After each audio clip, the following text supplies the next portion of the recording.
खुलुमबाय लोगोफोर, आं नीलिमा बाला ब्रह्म।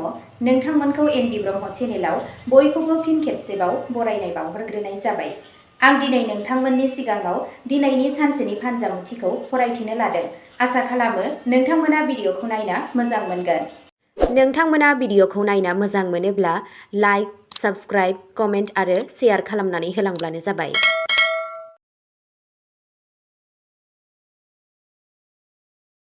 दिनै 27 जुलाइ 2026 मायथाइ एबा 10 सावन दान 1433 मायथाइ समबार। गिबियावनो दङ मेष राशि। बे समबारनि फुङा नोंथांनि जिउ राहायारि जिउआव गोदान खाबुफोर लाबोगोन। इसोर शिबनि जर'खा अननाया खामानि थिलियाव नोंथांनि थिरांथा लानो हानाय गोहोखौ बांहोगोन। जुदि नोंथाङा गोबाव समनिफ्रायनो मोनसे प्रजेक्टनि गनायथिखौ नेगासिनो दं, अब्ला दिनै बै हेंथाखौ फोजोबनो हागोन। मोनाबिलियाव नखरनि सुबुंफोरजों धोरोमारि सावरायनायाव सम बारहोनाय जागोन। नोंथांनि दिनैनि खाफाल गोनां दिगा जादों साहा, खाफाल गोनां अनजिमाया जादों 7 आरो खाफाल गोनां गाबा जादों रोजा गोजा गाब। वृषभ राशि। दिनैनि साना नोंथांनि रांखान्थियारि थासारियाव गोख्रों आरो दिदोमथि लाबोगोन। फालांगियाव गोदान बाहागोगिरि दाजाबदेरनायजों दिहुनथाय आरो मार्केटिंनि आखा-फाखाया गोबां गुन बांगोन। गोबाव समनिफ्रायनो थाबथानानै थानाय सरकार एबा आयेननि खामानिया दिनै सुस्रांजानायनि लामायाव। नोंथाङा नोंथांनि जिउनि लोगोरिनिफ्राय मोनसे सानस्लाबै गोजोनथाव अनथोब मोननो हागौ।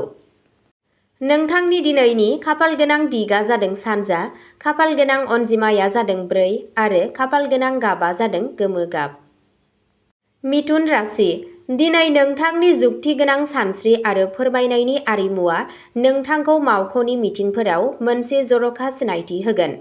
सोरजिलु खामानिजों सोमोन्दो थानाय सुबुंफोरा दिनै मोनसे गिदिर आरो मुलाम्फा गोनां रादाय खानो हागोन। राङारि लेनदेनाव एसे सांग्रां था आरो बाजेटनि बायदियै बाय। मोनाबिलियाव लोगोफोरजों सानस्रियारि सावरायनाया गोसोखौ खुसि खालामगोन।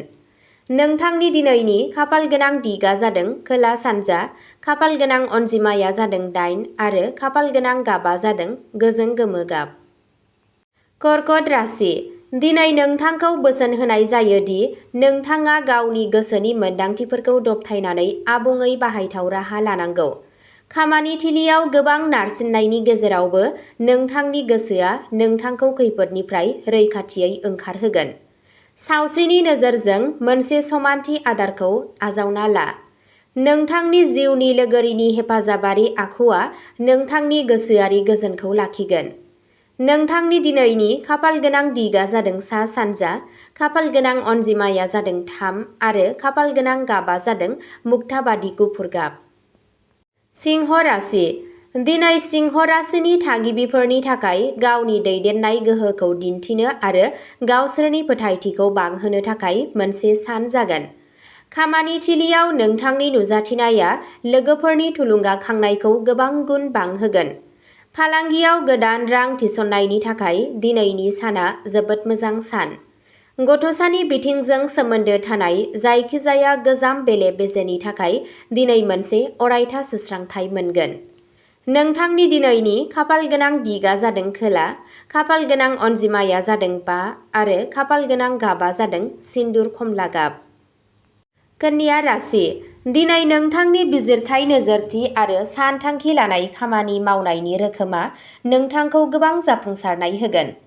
नोंथाङा मावख'आव गोब्राबसिन सम सिमाफोरखौ गोरलैयैनो फोजोबगोन, जाय बैसोगोराफोरनि फोथायनायखौ गोख्रों खालामगोन।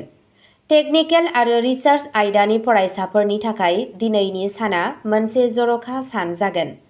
नोंसोर गावनि बिमा-बिफानि सावस्रिनि जौगानायाव गोजोननाय मोनगोन। नोंथांनि दिनैनि खाफाल गोनां दिगा जादों सा सोनाब, खाफाल गोनां अनजिमाया जादों 2 आरो खाफाल गोनां गाबा जादों रेजें आकाहि गाब।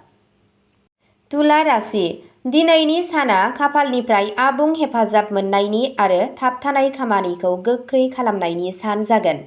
आरिमु, इन्टेरियर आरो फेशनजों सोमोन्दो थानाय फालांगियाव जाफेरै जौगानायनि जाथावना दं। रांखान्थियारि नोजोरजों नायब्ला समा मोजां। गोजाम लिरनाय एकाउन्टाव थानाय रांखौ हरफिननो हायो। जुलियारि जिउआव गोदै आरो गावजों गाव फोथायनाया थाबाय थागोन। नोंथांनि दिनैनि खाफाल गोनां दिगा जादों सोनाब, खाफाल गोनां अनजिमाया जादों 9 आरो खाफाल गोनां गाबा जादों गलापि गाब।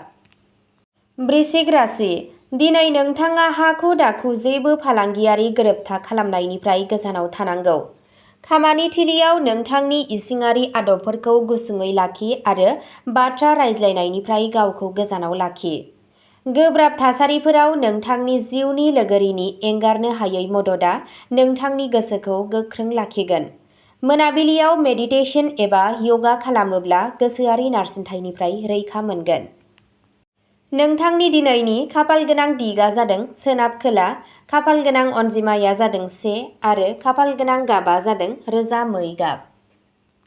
धनु राशि, फालांगियारि बाहागोदारि आरो गोदान रादाय खानायनि थाखाय दिनैनि साना जोबोद मोजां जागोन। जिउनि लोगोरिजों मोजां रायज्लायनायनि जाहोनाव नखरारि आबहावाया गोजोननाय थागोन। गोजाम आयेनारि एबा बिजिरसालिनि केसफोराव थासारिया नोंथांनि फारसे सोलायनायखौ नुनो मोनो। मोनाबिलियाव सोरबा गोजाम लोगोखौ लोगो हमज्लायनाया गोजाम गोसोखांथिखौ गोदान जाफिनहोगोन। नोंथांनि दिनैनि खाफाल गोनां दिगा जादों सानजा, खाफाल गोनां अनजिमाया जादों 6 आरो खाफाल गोनां गाबा जादों रोजा गोमो गाब। मकर राशि, दिनै नोंथांनि नांथाबनाय आरो गोख्रों आब्रुथिया नोंथांखौ बेरेखा हान्जानिफ्राय देरहासार होगोन। साख्रि मावनाय सुबुंफोरनि खामानिनि बजाया बांनो हागौ, नाथाय नोंथांनि रोंग'थिजों गासैबो खामानिखौ थि समावनो फोजोबगोन। रांखान्थियारि बिबानखौ खमायनो नाजानाया जाफुंसारगोन। सावस्रिया नर्मेल जागोन, नाथाय थोजासे उन्दुनाया गोनांथार। नोंथांनि दिनैनि खाफाल गोनां दिगा जादों खोला सानजा, खाफाल गोनां अनजिमाया जादों 11 आरो खाफाल गोनां गाबा जादों जामुन गाब। कुम्भ राशि, दिनैनि साना सोलोंथायारि बिथिं, बिजिरसं आरो सोरजिलु बिथिंजों सोमोन्दो थानाय सुबुंफोरनि थाखाय गोदान जौथायखौ सौहैनायनि सान जागोन। सिगांनि समाव स्टक मार्केट एबा मिउचुएल फान्डफोराव खालामनाय स्मार्ट इनभेस्टमेन्टफोरा दिनै मोजां मुलाम्फा मोननो हागौ। मोजां मोनज्लायनायनि जिउआव इसिङारि सोमोन्दोआ बांगोन आरो गथ'नि फारसेनिफ्राय मोजां खौरां मोनगोन। नोंथांनि दिनैनि खाफाल गोनां दिगा जादों साहा, खाफाल गोनां अनजिमाया जादों 10 आरो खाफाल गोनां गाबा जादों रोजा जामुन गाब। मीन राशि, दिनै नोंथांनि गोसोआ नखरारि जिउ आरो हा-हुनि सम्पथिजों सोमोन्दो थानाय आयदाफोरखौ साजायनायाव गोसो होगोन। बे साना हा एबा न' बायनाय आरो फाननायनि लेखा बिलाइफोरखौ सोलाय-सोल' खालामनो थाखाय साबजाथाव। बिमानि दैदेननायाव नखरनि जेंनाया थाबैनो सुस्रांजागोन। मोनाबिलियाव नों गोसोआरि गोजोनखौ मोनदांगोन। नोंथांनि दिनैनि खाफाल गोनां दिगा जादों सा सानजा, खाफाल गोनां अनजिमाया जादों 12 आरो खाफाल गोनां गाबा जादों गाजर गाब। अब्ला दिनैनि भिडिअ'आ बेखिनियावनो जोब्बाय। नोंथांमोना सानफ्रोमबो फुंबिलि समाव सानफ्रोमबोनि फानजामुथिखौ नायनो एबा खोनासंनो गोसोब्ला चेनेलखौ साबस्क्राइब खालामनानै लादो आरो भिडिअ'खौ नायनानै मोजां मोनदोंब्ला अन्नानै लाइक, शेयार आरो कमेन्टबो खालामनानै होलांब्लानो जाबाय। गोजोन्थों।